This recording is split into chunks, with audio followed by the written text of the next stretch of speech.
ಖ್ಯಾತ ಚಲನಚಿತ್ರ ನಿರ್ದೇಶಕ ನಟ ಎಸ್ ನಾರಾಯಣ್ ವಿರುದ್ಧ ಎಫ್ಐಆರ್ ದಾಖಲಾಗಿದೆ. ಸೊಸೆಗೆ ವರದಕ್ಷಿಣೆ ಕಿರುಕುಳ ನೀಡಿದಂತ ಆರೋಪದ ಅಡಿಯಲ್ಲಿ ಈಗ ಎಸ್ ನಾರಾಯಣ್ ಪವಿತ್ರ ಮಾವ ಖ್ಯಾತ ಚಲನಚಿತ್ರ ನಟ ನಿರ್ದೇಶಕ ಅವರ ವಿರುದ್ಧ ಈಗ ಆರೋಪ ಕೇಳಿ ಬಂದಿದೆ. ಎಫ್ಐಆರ್ ಕೂಡ ದಾಖಲಾಗಿದೆ. ಎಫ್ಐಆರ್ ಅಲ್ಲಿ A2 ಆರೋಪಿಯಾಗಿದ್ದಾರೆ ಎಸ್ ನಾರಾಯಣ್. ಪತಿ ಪವನ್ ವಿರುದ್ಧ ಪವಿತ್ರ ದೂರನ್ನ ದಾಖಲಿಸಿದ್ದಾರೆ. ಬೆಂಗಳೂರಿನ ಜ್ಞಾನಭಾರತಿ ಪೊಲೀಸ್ ಠಾಣೆಯಲ್ಲಿ ಪ್ರಕರಣ ದಾಖಲಾಗಿದೆ. ಸೊಸೆಗೆ ವರದಕ್ಷಿಣೆ ತಗೊಂಡು ಬಾ ಅಂತ ಮಾವ ಎಸ್ ನಾರಾಯಣ್ ಒತ್ತಾಯವನ್ನ ಮಾಡಿದ್ರಂತೆ, ಒತ್ತಡವನ್ನ ಹಾಕಿದ್ರಂತೆ, ಕಿರುಕುಳ ಕೊಟ್ಟರಂತೆ. ಈ ಆರೋಪದ ಅಡಿಯಲ್ಲಿ ಈಗ ಎಸ್ ನಾರಾಯಣ್ ವಿರುದ್ಧ ದೂರು ದಾಖಲಾಗಿದೆ ಬೆಂಗಳೂರಿನ ಜ್ಞಾನಭಾರತಿ ಪೊಲೀಸ್ ಠಾಣೆಯಲ್ಲಿ. ಮದುವೆಯಲ್ಲಿ ವರದಕ್ಷಿಣೆ ಕೊಟ್ಟರು ಕೂಡ ಇನ್ನೂ ಹೆಚ್ಚಿನ ಹಣ ತಗೊಂಬ ಅಂತ ಕುಟುಂಬಸ್ಥರು ಒತ್ತಾಯವನ್ನ ಮಾಡ್ತಾ ಇದ್ದಾರಂತೆ. ಈ ಹಿನ್ನೆಲೆಯಲ್ಲಿ ಸೊಸೆ ಪವಿತ್ರ ಈಗ ಪೊಲೀಸ್ ಠಾಣೆ ಮೆಟ್ಟಿಲನ್ನ ಏರಿದ್ದಾರೆ. ಖ್ಯಾತ ಚಲನಚಿತ್ರ ನಿರ್ದೇಶಕ ನಟ ಎಸ್ ನಾರಾಯಣ್ ವಿರುದ್ಧ ಈಗ ದೂರು ದಾಖಲಾಗಿದೆ ಬೆಂಗಳೂರಿನ ಜ್ಞಾನಭಾರತಿ ಪೊಲೀಸ್ ಠಾಣೆಯಲ್ಲಿ. ಸೊಸೆ ಮಾಡಿರುವಂಥ ಆರೋಪ ಇದು. 2021ರಲ್ಲಿ ಮದುವೆ ಆಗುತ್ತೆ. ಎಸ್ ನಾರಾಯಣ್ರ ಪುತ್ರ ಪವನ್ರನ್ನ ಒರೆಸ್ತಾರೆ ಪವಿತ್ರ. ಆ ಸಂದರ್ಭದಲ್ಲಿ ಸಾಕಷ್ಟು ಹಣವನ್ನು ಕೊಟ್ಟಿದ್ದೇವೆ ಅವ್ರ ಕುಟುಂಬಕ್ಕೆ, ನಾವು ಮದುವೆ ಆಗಬೇಕಾದ್ರೆ ಅನ್ನೋ ಒಂದು ವಿಷಯವನ್ನು ಕೂಡ ತಿಳಿಸಿದ್ದಾರೆ. ಈಗ FIRನಲ್ಲಿ ಉಲ್ಲೇಖ ಮಾಡಿರೋದೇನು ಅಂದರೆ, ನಾವು ತುಂಬ ಹಣವನ್ನು ಕೊಟ್ಟಿದ್ರೂ ಕೂಡ ಮತ್ತೆ ಮತ್ತೆ ಹಣವನ್ನು ನಮ್ಮ ಹತ್ರ ಕೇಳ್ತಾ ಇದ್ದಾರೆ. ನನ್ನ ಪತಿ ಪವನ್ ಓದಿಲ್ಲ, ಆತ ಪದವೀಧರ ಅಲ್ಲ, ಹೀಗಾಗಿ ಸಿನಿಮಾದಲ್ಲಿ ತೊಡಗಿಸ್ಕೋಬೇಕು ಅಂತ ಹಣ ಬೇಕು ಬಂಡವಾಳಕ್ಕೆ ಅನ್ನೋ ಮಾತುಗಳನ್ನು ನನ್ನ ಹತ್ರ ಆಡ್ತಾನೆ. ಆತ ಕೆಲಸಕ್ಕೆ ಹೋಗಲ್ಲ, ನಾನೇ ದುಡ್ದು ಆತನನ್ನು ಸಾಕ್ತಾ ಇದ್ದೀನಿ, ನಮ್ಮಿಬ್ಬರಿಗೂ ಒಂದು ಮಗು ಇದೆ ಅನ್ನೋ ಆರೋಪವನ್ನು ಉಲ್ಲೇಖ ಮಾಡಿದ್ದಾರೆ ಪವಿತ್ರ. ಹೆಚ್ಚಿನ ಮಾಹಿತಿ ನೀಡ್ತಾರೆ ನಮ್ಮ ಪ್ರತಿನಿಧಿ ಶಿವಕುಮಾರ್. ಈಗ ನೇರ ಸಂಪರ್ಕಕ್ಕೆ ಜಾಯಿನ್ ಆಗಿದ್ದಾರೆ. ಶಿವಕುಮಾರ್, ನಿರ್ದೇಶಕ ಎಸ್ ನಾರಾಯಣ್ ವಿರುದ್ಧ ಗಂಭೀರ ಆರೋಪ ವರದಕ್ಷಿಣೆ ಕಿರುಕುಳದ್ದು.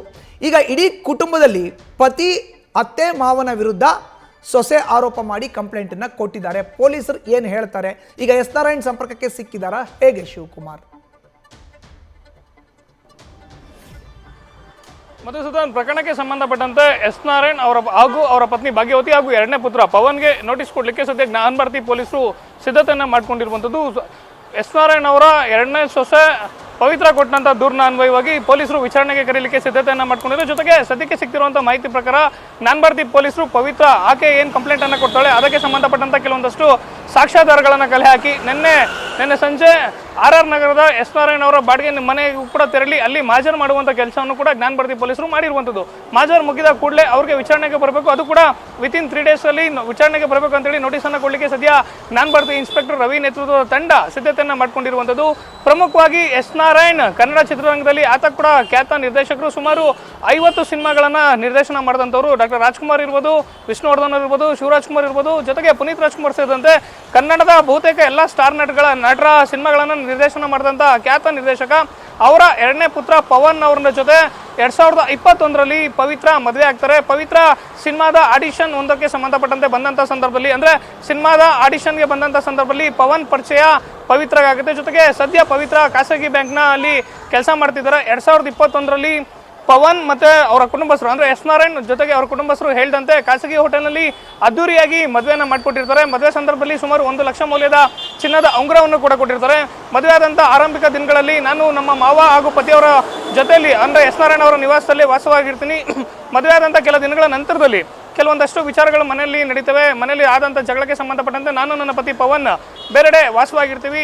ವಾಸವಾದಂಥ ಸಂದರ್ಭದಲ್ಲಿ ನಮಗೆ ಒಂದು ಮಗು ಹುಟ್ಟುವಂಥ ಮಗು ಆಗುತ್ತೆ. ಮಗು ಆದಂಥ ನಂತರದಲ್ಲಿ ಮತ್ತೆ ವಾಪಸ್ ಮಾವ ಎಸ್ ನಾರಾಯಣ್ ಅವರ ಮನೆಯಲ್ಲಿ ಹೋಗಿ ನಾವು ನೆಲೆಸ್ತೀವಿ. ಬೇರೆ ಇದ್ದಂಥ ಸಂದರ್ಭದಲ್ಲಿ ಗಂಡ ಪವನ್ ಆತ ಕಾರನ್ನು ತಗೊಳ್ಳಿಕ್ಕೆ ನಾನು 1 ಲಕ್ಷ ಹಣವನ್ನು ಕೊಟ್ಟಿದ್ದೆ. ಜೊತೆಗೆ ಆತ ಕಾರ್ಗೆ ಸಂಬಂಧಪಟ್ಟಂಥ EMI ಪೇಮೆಂಟನ್ನು ಕೂಡ ಮಾಡ್ತಿರಲಿಲ್ಲ, ಅದನ್ನು ಕೂಡ ನಾನೇ ಮಾಡಿದೆ.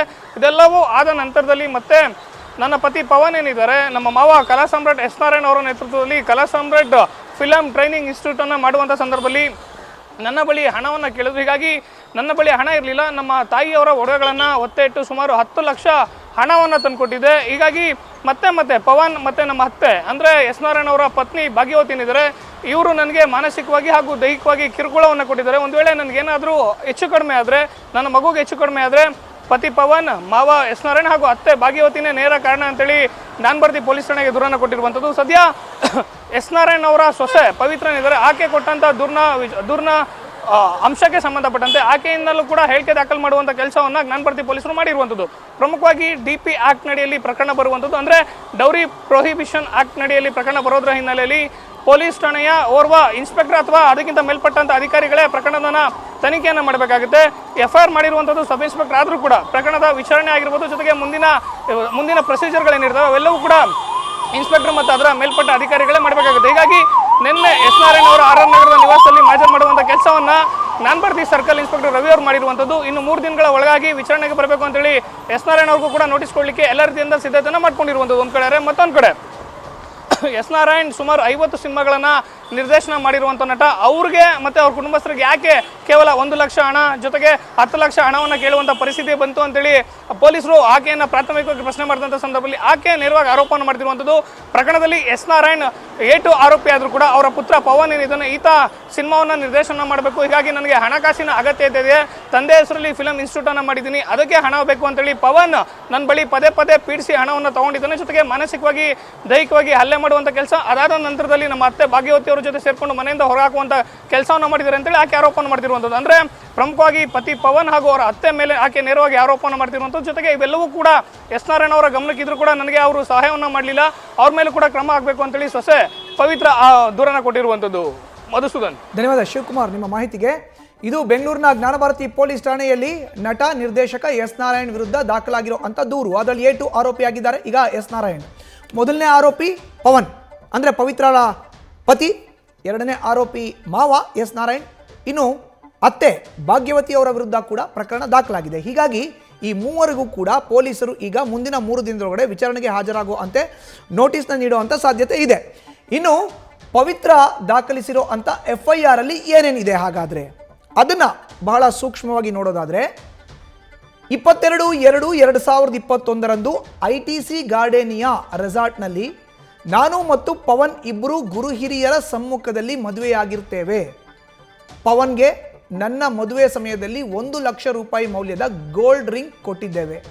ಮದುವೆಯ ಖರ್ಚು ವೆಚ್ಚ ನೀಡುವಂತೆ ಹೇಳಿದ್ರಿಂದ ನಮ್ಮ ತಂದೆ ನನ್ನ ಖಾತೆಗೆ ಹಣವನ್ನು ನೀಡಿದ್ದು, ನಂತರ ಅವರು ನಮ್ಮ ಕಡೆಯಿಂದ ಹಣವನ್ನು ತೆಗೆದುಕೊಂಡಿರುತ್ತಾರೆ.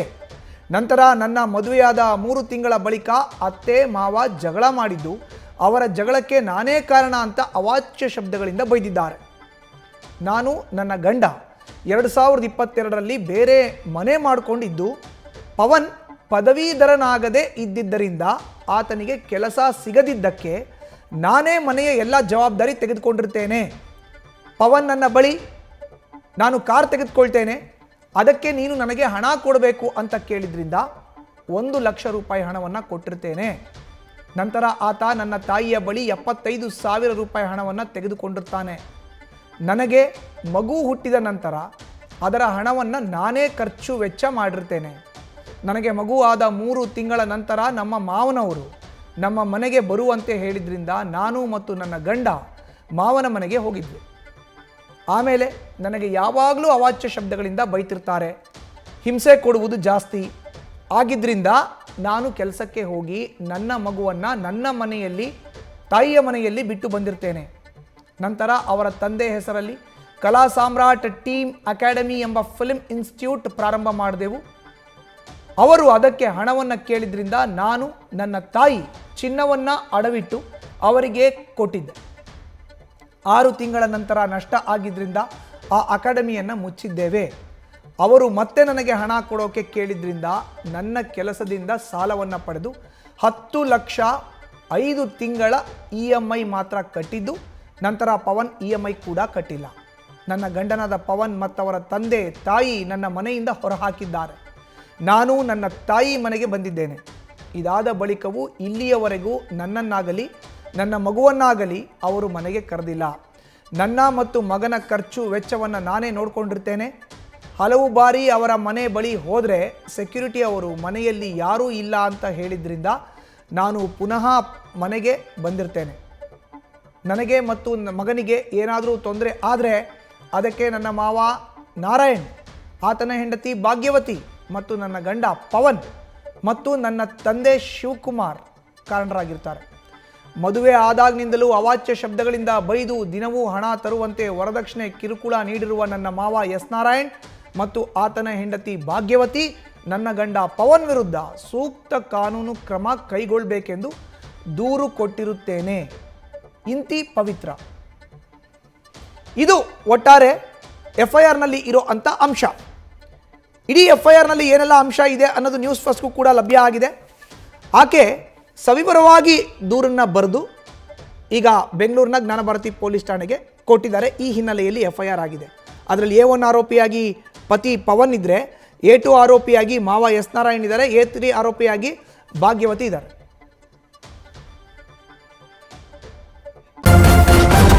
ನ್ಯೂಸ್ ಫಸ್ಟ್ ನಿರ್ಭೀತಿಯಿಂದ ನಿಮ್ಮ ಪರವಾಗಿ.